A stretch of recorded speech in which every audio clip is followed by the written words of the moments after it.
You ever notice that red is not a color that's typically used for dish soap, laundry detergent, cleaning stuff? Interesting, right? Most of those are blue and green and that kind of thing. I was at my sister-in-law's house. She was having a gender reveal today. Spoiler, it's a boy. One of my other nephews was playing around with his toy kitchen. He had what I thought was ketchup in his hands. And I was like, you want some ketchup? And I looked at the bottle and it was soap. And I thought to myself, why would this company make a play toy soap, squeezy thing for kids red and label it soap? I've never seen red soap, and I often would not associate that with soap. And I thought that would be an interesting video. And I'm head to toe in red today. So if you take a look at Amazon, you'll see if I just type in dish soap, you're not going to see pretty much any red on here. You will see some red in the Ajax logo, but that's because that's their logo. But you're typically going to see blues and greens, little hints of red here and there in the logos, but nothing like, you'll never see red soap. And I thought that was really interesting. And I really wanted to know why. Because if you're looking to, and then, yeah, Dawn has this over here, but that's pink. It's not really red. And it's because it's pomegranate. You'd be really hard pressed to find any kind of red soap. Now, does that mean you should go out and make a red soap so you stand out from the pack? I don't know. But if I type in red liquid soap, you're even still not getting red. Like this is a one-off kind of Mandarin, whatever. Okay, cool. Now we come down to this. It's more industrial kind of stuff, Bath and Body Works, specialty kind of things. That's really where it's going to stay. And that's usually for like holidays or events, but so more industrial or more specialty. And that's okay, but they're not really crushing it in sales on this. And if I look at laundry detergent, no red, yellows, greens, blues, absolutely no red here. A little bit over here in branding, the pods aren't red, the packaging isn't mostly red. And I was thinking to myself, why is that? It was so interesting that something happened in real life. And I was like, that's so weird. So I went to AI and I got some data. Let's take a look at that. So I hopped to Perplexity and I said, in relation to color psychology and human thinking, why is there no red colored dish soap or detergent? Most of them are blue and green. And it says red is rarely used in dish soap and detergent due to combination of psychological, culture, and practical factors. So psychological, red signals urgency or risk.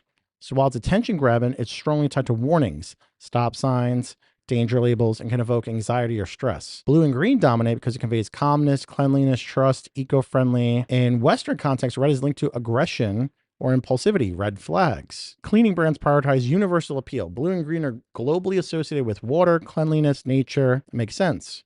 So health concerns, red dyes. So a lot of places ban red dyes. So dye-free formulas are popular for reducing irritation, so not having any dye at all. I was really talking about packaging. Consumers associate blue with effectiveness. So Dawn's signature blue liquid and green with eco-consciousness.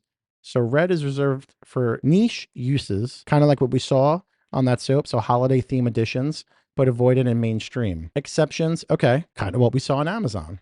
High risk cleaning. So industrial or sometimes red or purple to signal potency for professional settings.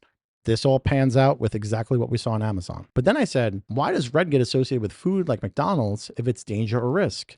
Because McDonald's is red and yellow, and there's a lot of fast food that's red. Appetite stimulation. Red triggers primal association with ripe fruits and blood, energy, increasing salivation and hunger. I did not know that. So linked to celebration, Valentine's, festive, fostering impulsive decisions. Cleaning, this is food. So cleaning, avoid red's urgency, risk for connotation to emphasize safety and reliability. It talked over here about cultural context and pairing.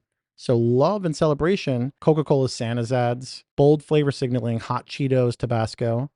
But when it says McDonald's, red with yellow, red is for urgency, yellow is for happiness, is the balance. KFC uses red and white to evoke comfort and food warmth. Red helps brands stand out in crowded markets. McDonald's arches, well, they're not red. Oh, I guess color. Well, no, McDonald's arches are yellow or golden. Pizza Hut logos, historical entrenchment, iconic brands like Coke, normalize red in food context, overriding risk associations. Food safe dyes, red food coloring is perceived as natural, tomatoes and strawberries, unlike synthetic red dyes and cleaners. That makes sense because there's red food you can eat, but red as a dye, there's no organically red cleaner. Red's duality shows color psychology isn't universal. It's shaped by context, color combos, and industry norms. Food brands harness red's primal energy while cleaning products reject it to align with safety messaging. So that's actually really cool. I did not know that. And literally looking at a kid's toy today, I thought, why would they ever do that? Instantly thought it was ketchup. I did not think that it was soap. And that's because this is ingrained in human psychology and the way people think. Why am I talking about all this? Because when you're developing or launching or anything with your product on Amazon, you don't want to make the wrong decision when it comes to your packaging.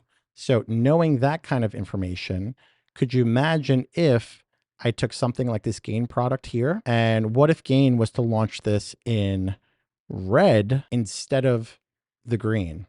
Well, let's take a look what that looks like in Canva. So I dropped this over here in Canva. Canva has a cool way where I can just change the colors, and I can come down here to these greens, and let's say I just want to change this to red. So something like that. Is that going to appeal to folks? I don't think so. And I think the data that we've seen, color psychology and the way humans are thinking, you would not think, I mean, you would know because of the way that it's shaped that it's detergent. That could be a really big thing of ketchup. Think about this kind of stuff when you're looking at your brands on Amazon and your packaging and your branding, that color psychology is a real thing. If you're in cleaning products, make sure it resonates with that. If you're in food products, make sure it resonates with that. But let me know what you guys think. Are you doing color psychology analytics in your brand? Or are you doing, hey, I think this looks good, or this is a pattern interrupt, let's go with it? Because you might want to rethink that. Let me know what you guys think. See you next time.